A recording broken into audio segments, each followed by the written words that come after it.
Welcome to this video.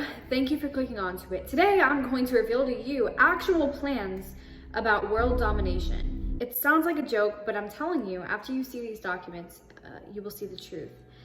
It is not pretty, it is highly disturbing, and it's very unsettling. I've read it multiple times, and every time I just get chills up and down my spine.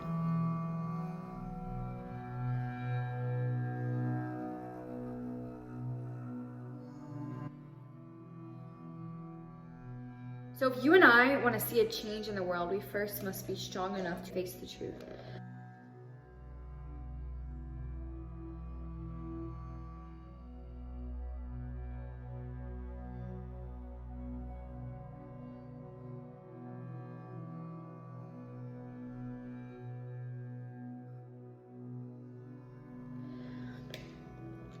About a century ago, the United States of America was hijacked by a group of industrial scoundrels such as John D. Rockefeller, J.P. Morgan, and Andrew Carnegie. Now, they've had lots of help from their inner circles, but today we're specifically going to focus on the Rockefellers. They have influence in the agricultural industry, in the pharmaceutical industry, the food industry, of course, and most disturbingly, the education system.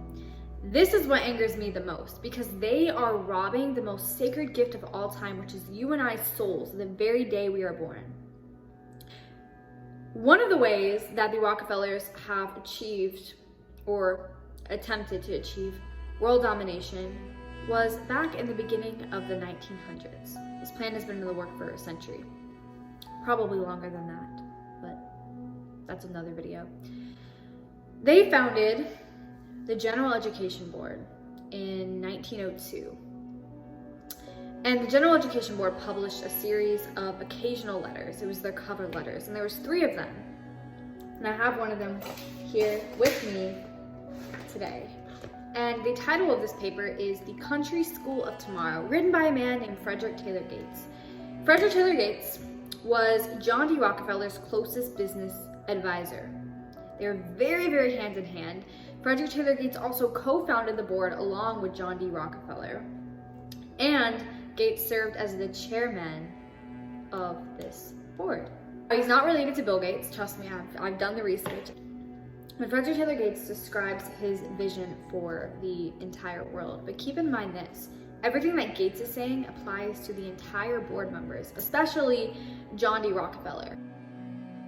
Imagine that you have $1 million to invest in a startup company. So maybe you find some young adults who have this amazing new pet business, and it's gonna give animals the best service while their owners are out of town, and so you give them $1 million to get started. Do you just walk away and never associate with it again, never look it up, just, I'm out. Here, take my money, but I'm out? No, I mean, most likely you'd say no. You'd wanna make sure that they're doing their business ethically and that they're in line with your values. And that's how John D. Rockefeller operated with the General Education Board. In fact, I have a report here, and this was given at the Midwestern Educational Research Association in October of 1992. They presented the Rockefeller influence through the Board of Education. John D. Rockefeller initiated the General Education Board with $1 million donation. And these are John D. Rockefeller's exact words. He said, "In making my recent gift to the General Education Board, I provided that 2/3 of the gift should be applied to specific objects within corporate purposes of the board, as either I or my son, John D. Rockefeller Jr., might from time to time direct." So all the missions of the board were directly in line with the Rockefellers, obviously, because it was their board. So let's get into some of the things in this essay. I'm gonna walk you through it. Occasional paper number 1. The General Education Board, the United States of America, published in 1916. So how did they even get into education? Well, at the time, society suffered frequently from a disease called hookworm. Basically a really gross disease. So the Rockefeller Foundation had, of course, the Rockefeller Sanitary Commission come in, group all the teachers and students together, and take pictures. to put in the news to show how much of a problem there was in the schools, how unorganized it was, how unsafe, how unsanitary, to show in the media. Now, what does that sound like to you? Sounds like propaganda to me, especially because they're employing their own commission to do it. I mean, they had the Rockefeller Farm Demonstrators of the General Education Board, they had the Corn Club, the Sanitary Commission. So the inspectors went to confirm their work, wrote it in the media, and boom, the Rockefellers, of course, had a grandiose solution to the problem of unsanitariness, unorganized. They wanted to go in and take all the rural people and put them in these institutions of control and scientific experimentation, which we call public schools in America today. So isn't that great? All right.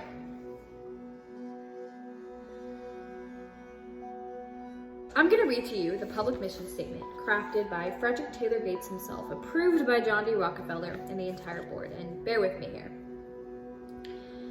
He says, let us at least yield ourselves to the gratifications of a beautiful dream that there is. In our dream, we have limitless resources, and the people yield themselves with perfect docility to our molding hand. The present educational conventions fade far from our minds, and unhampered by tradition, we work our own goodwill upon a grateful and responsive folk.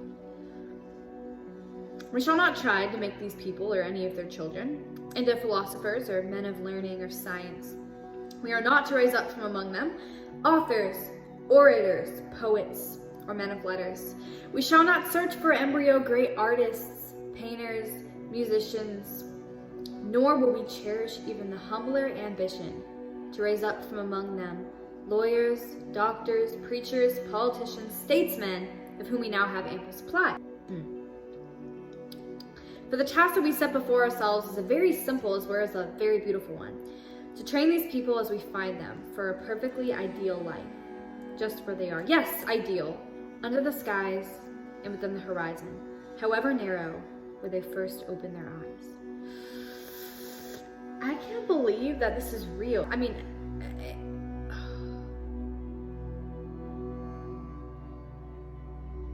Frederick Taylor Gates and the Rockefeller Foundation had this vision, and they believed it was in humanitarian good. They believed it was for the good of the people. He finishes this public mission statement and says, we are to try to make that life just where it is, healthful, intelligent, efficient, to fill it with thought and purpose and with a gracious social culture, not without its joys. In other words, dumbing us down, completely changing our perception to where we're happy and content with our humble role in life, and we're not going to try to aspire to be greatness because they believed our paths were predetermined. Now why? Why? What was the point of this? And where's the proof that it goes worldwide? Well, let me tell you why this is bigger than just school. He later writes, our school in its aim includes everybody, old as well as young. It is to be in session year-round, and everyone shall have something yet to learn before him. Every industry in the district finds place in our curriculum. Every kitchen, barn, dairy, shop is a laboratory for our school. The growing crops, the orchards, the vineyards, the gardens, the forests, the streams, the domestic animals, even the tools of every farm are part of our scientific experiment. It then goes to say, the horizon forms the walls of our museum of natural history, and the sky its roof, and all the life within it is material and specimen for our study. Excuse me, so you and I are not people.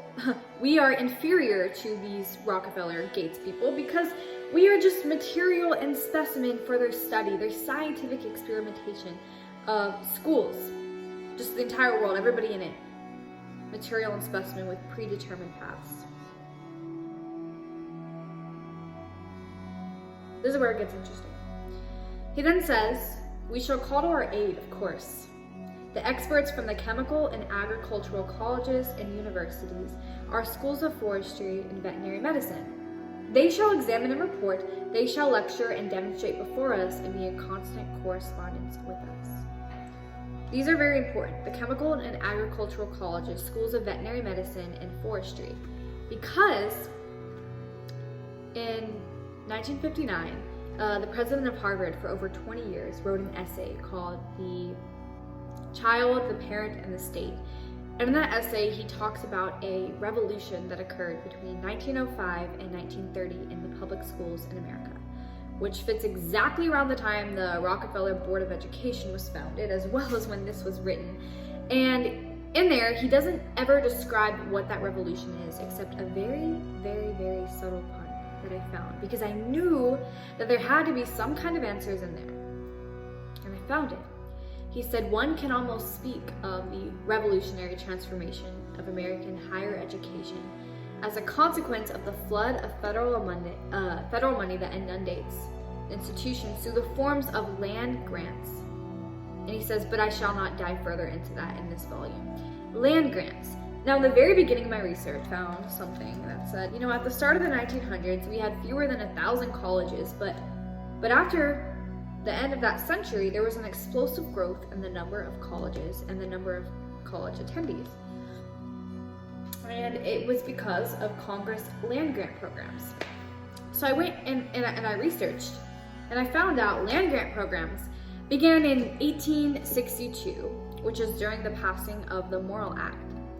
This act was basically saying that anybody could buy land from the federal government, but under one condition: whatever profits they made must be reinvested into an institution of higher education or research. These land grant schools could only be established under certain conditions. They had to be an institution dedicated to schooling in agriculture, veterinary medicine, art and science, or forestry. Think about who had the money during this era. We're in 1862, Civil War is going on. Most Americans are either poor farmers or abused factory workers, so who has the money? J.P. Morgan, Andrew Carnegie, and John D. Rockefeller. So what they did is, of course, they bought these land and then they endowed these institutions for research, which today are some of the largest and greatest universities in the world. Now, it's through these universities that they operate. And once again, what Gates says, we shall call to our aid, of course, the experts from the chemical and agricultural colleges and universities are schools of forestry and veterinary medicine.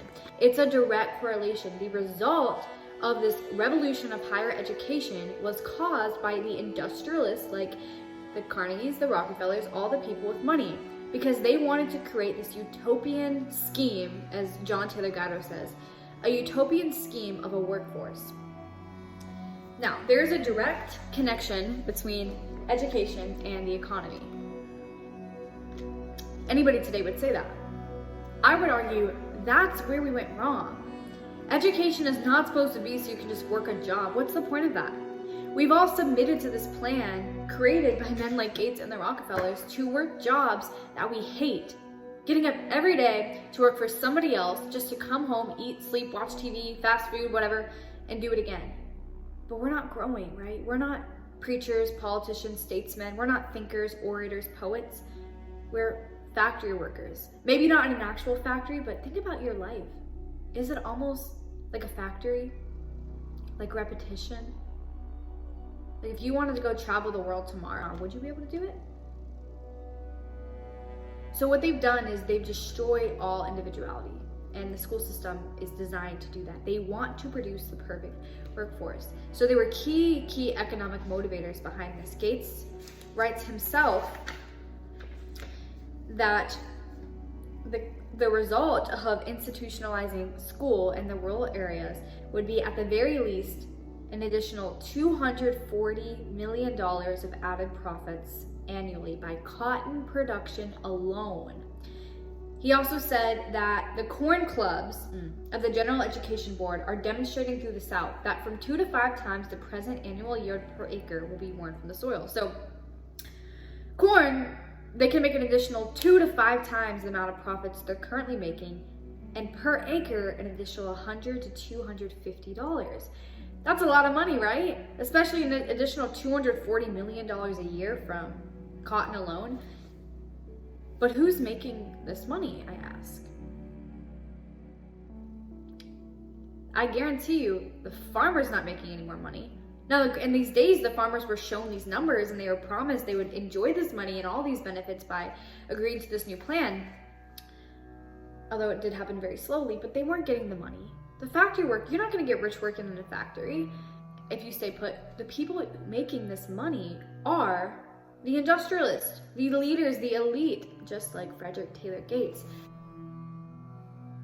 What they have done is dumbed everybody down to be a systematic, fundamental piece of their workforce, their dystopian society, which is really a utopian scheme. And it wasn't just school that they talked about. Have you ever wondered, we eat breakfast, lunch, and dinner. And maybe you've never thought about this, but who told us to eat that? And think about 100,000 years ago. They didn't sit down, okay, breakfast time, lunchtime, dinner. They ate whenever they were hungry, whenever they could find food. But today, 3 meals a day, always. If you miss lunch, you're gonna get sick. Well, let's look at those origins. Gates writes, health is the first lesson. Every girl and every boy shall be taught what to eat, and how to cook. At least 3 times a day throughout his life, every one of us must eat. They also said, we shall teach all that it is necessary to know about the sanitation of a home, from cellar to garret, the need of spotless cleanliness within it. They were moving into the pharmaceutical drug industry at this time. So actually, a lot of the pharmaceutical products do us damage because bacteria is good and natural. How do you think we survived for millions of years? We shall render the home and all its surroundings tasteful, comfortable, helpful. So basically they were creating what became the nuclear family, the white picket fence lifestyle. It said our work on hygiene shall be very thorough, penetrative and persistent, north as well as south. We shall have periodic examinations of all the members of our school by qualified experts. Okay, periodic examinations of all the members of our school. First of all, that is mass surveillance and an invasion of privacy. Second of all, who are these experts? Oh, they're ample supply that they already have of lawyers, doctors, preachers, politicians, all of those that work for them, whether they know it or not.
The American propagandist Edward Bernays, who was behind the tobacco industry, his work was what was used to manipulate the masses in Germany, said that everybody in this nation is led, even the so-called elite politicians, sometimes by people who are known by few.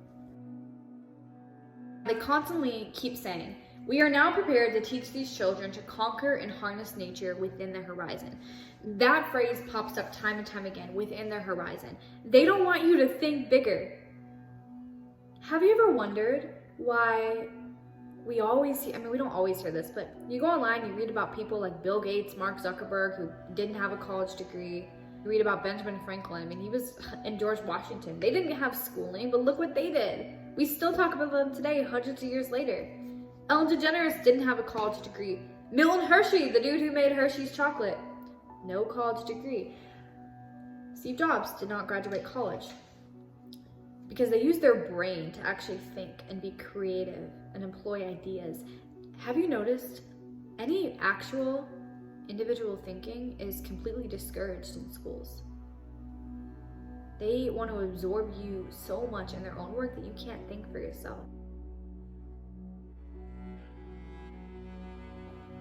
You're ridiculed if you act differently, you look differently, you don't go with the crowd, you sit alone, you read books in class instead of doing the work. Whatever you do that's different, you're ridiculed for it. Ever thought about that? It's intentional. This talks about the worldwide. They say, in our dream, every horizon from Virginia to Texas, from Maine to California, shall be studied with regard to its possibilities. Similar climates and soils around the world shall be explored and ransacked for adapted fruits, vegetables, grasses, and cereals of value. I'm sorry. Frederick, who gave you the permission to say that you're going to go into all of these countries and ransack all of their natural resources for your own benefit? And then you claim that your purpose rests in the souls of the children? Try again. You don't have a soul, John D. Rockefeller. You don't have a soul, Frederick Taylor Gates, or at least a pure one at that.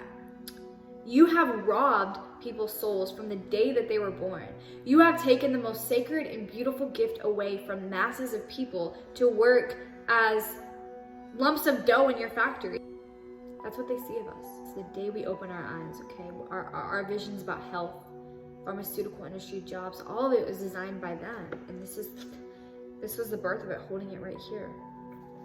They say, we shall, on the contrary, take the child from the hand of God. We shall seize the restless activities of his body and mind. The child lives in a dreamland, full of glowing hopes of the future, and seeks anticipatively to live the day-to-day life of his manhood. In a sense, they created the American dream, this false sense of idealism. It took me a year to figure out what the meaning of the Great Gatsby was, but I finally realized it after I heard George Carlin say, the thing about the American dream is you gotta be asleep to believe it. The American dream doesn't exist. It's not that Gatsby and the Great Gatsby couldn't get the goal. He could, but the dream, it was F. Scott Fitzgerald trying to tell us, the American dream is a scam. Democracy is the biggest scam in America. Where's the proof? Let's look at a real life situation. Look outside your house right now. Go a mile and you'll see a 5G tower. In fact, I took like a 15-minute drive and saw 10 5G towers. Which one of us actually had a say in those going up? None of us. We didn't even know about it. It went up just like almost overnight. We did not have a say. We did not have a vote on it. And that is extreme technology. I'm not here to talk about whether it's good or bad. I'm just saying none of us had a vote on it. Where's the democracy in that? He writes, Ruskin, I don't know who Ruskin is, maybe some educator, I don't know, philosopher, said that education does not consist in teaching people to know what they do not know. Okay, I'll come back to that. But in teaching them to behave as they do not behave normally. Okay, so he's saying the point of education is not so you can learn more. Individuality, do your own thing, educate yourself, work for yourself, explore your curiosity. No, they can't have that. Their version of education is to teach you how to behave, to be a good little participating scientific experimental piece in their game. He says this free social life of the children during all the hours of the school, conducted mainly out of doors, will form an ideal laboratory of manners and character. These virtues shall be the breath and atmosphere of our child community. Such is our dream. But must it be altogether a dream? Surely it ought to be, and therefore will be realized. If not in its processes, certainly in its results. If it be an achievement beyond our present civilization, then our more enlightened and capable children will certainly accomplish it. Come an end, it must and will. And it's happening. It is happening before our eyes. Just go outside, look around you, evaluate your own life. I'm evaluating mine as I read this, and I'm like,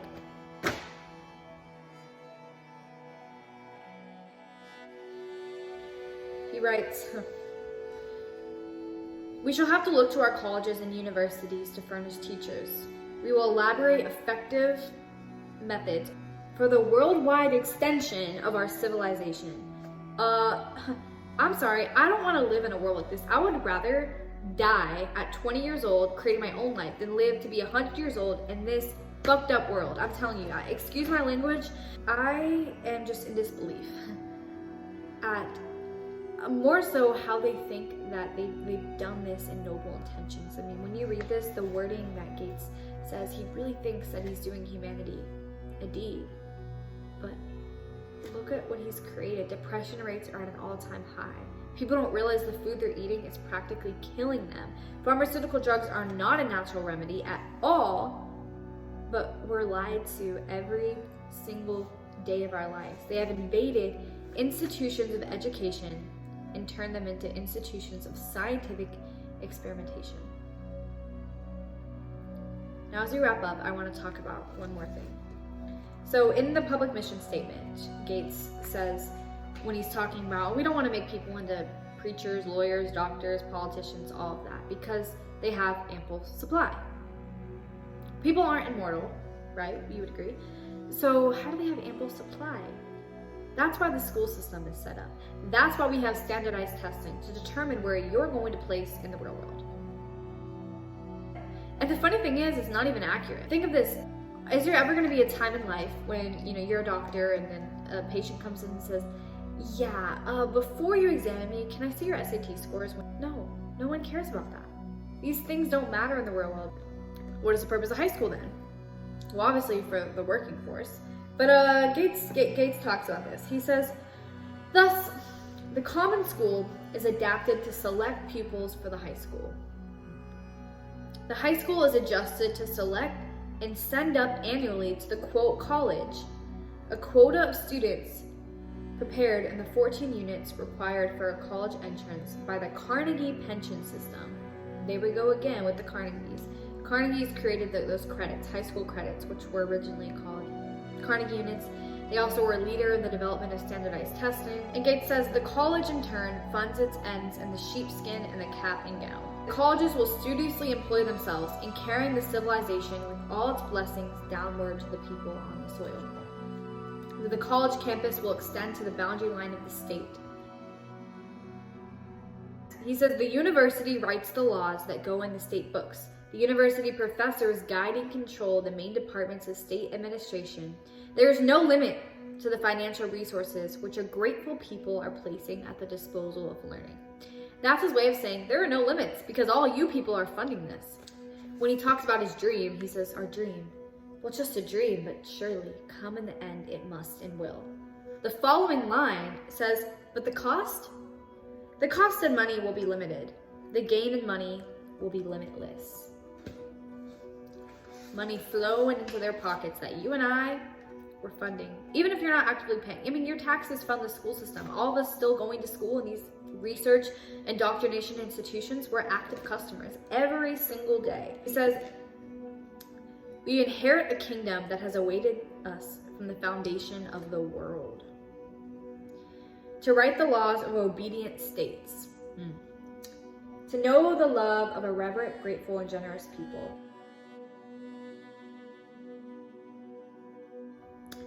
You know what I say? I say we stop being obedient. You know what this is called? Utilizing the college-bred youth. They have participated in selective breeding. Look up eugenics, the science of eugenics. It's astonishing to see the effects of their dream that was created. But what they've done is they've robbed our human souls and human spirits, and it's still continuing today. School should not be for the purpose of going to college. You should do what you want to do with your life because you want to do it, because you're passionate about it, because it makes you excited to wake up in the morning, get out of bed, and go live your day. If you don't wake up and tap dance out of bed, what is your life? Because Seneca, the great philosopher, said the part of life that we really live is small. And most of life is just existing. And he says it's not that we have a short time to live, but that we waste much of it at the expense of other people. And a lot of this is unknowingly. But we have wasted so much of our lives contributing to this corrupt institution. Find whatever you like to do and do it. When I learned about how I could actually create my own life and it was in my control, I left school. I said, forget this. I'm done. I'm not going to let these people tell me how to live my life. You live the life that you want to. I talked to a YouTuber named Syringe, and I asked him, and he started with nothing, and he has almost 100,000 subscribers, and I spoke with him, and I asked him, what did he do? And he said, Megan, I just did what I was passionate about. And I promised, I made a connection in my mind that I would never take orders from anybody again. My life was going to be in my hands. And he said, I'd rather live in the wild trying to make it work than work for somebody else. It's not saying if you work for somebody else, that's bad. It's not. I currently work for somebody else right now. But it's about knowing where you're going. And this whole ploy that school is for college, fuck that. You are so much more invaluable than a piece of paper that says you can do work, you can be obedient, you can work for somebody else. Do what you want to do. Create your life. Figure out whatever it takes to get so you can wake up and live the best life and get out of this system. Stop supporting it. And you know who's still supporting it? The Bill and Melinda Gates Foundation is one of them. Look at the people who are funding the largest universities in the world today. They are actively pushing for college push. They started this whole college propaganda in the early 2000s.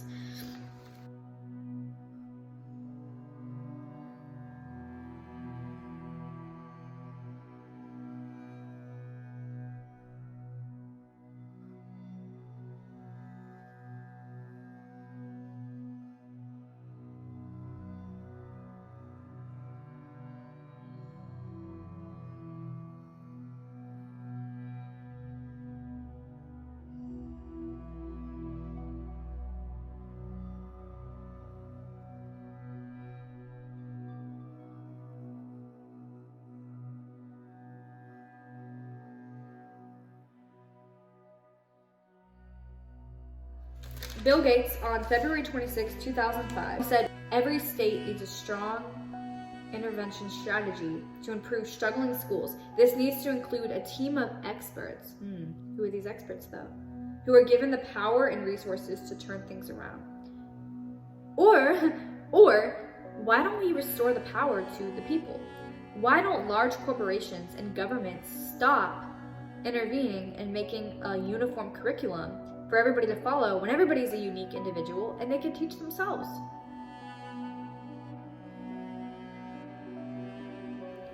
Now, Melinda Gates, on the 29th of March in 2004, gave a speech at the National School Boards Association and said, "Today I would like to talk about the importance of preparing every student to go to college." And she said, why? Obviously, it's important from an economic point of view.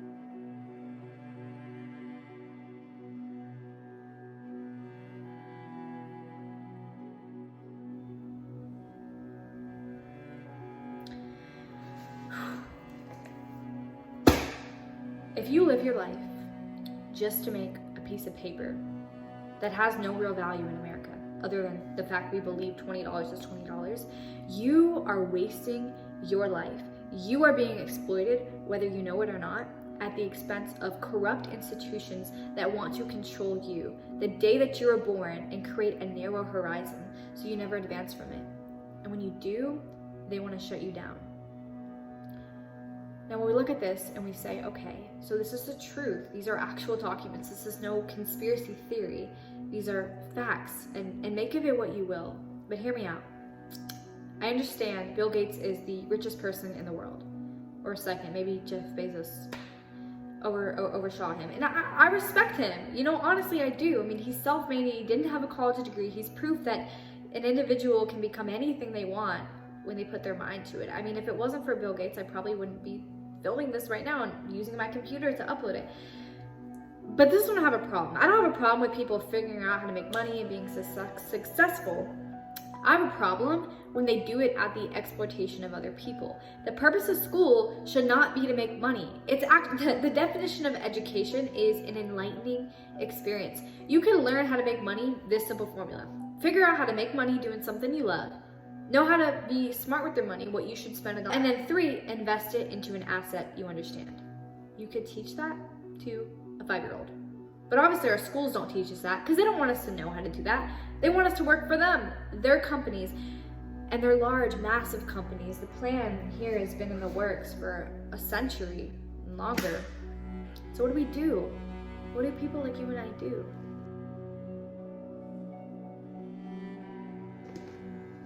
Let me tell you this. The only power that these corporations have over us is fear. They live off of fear.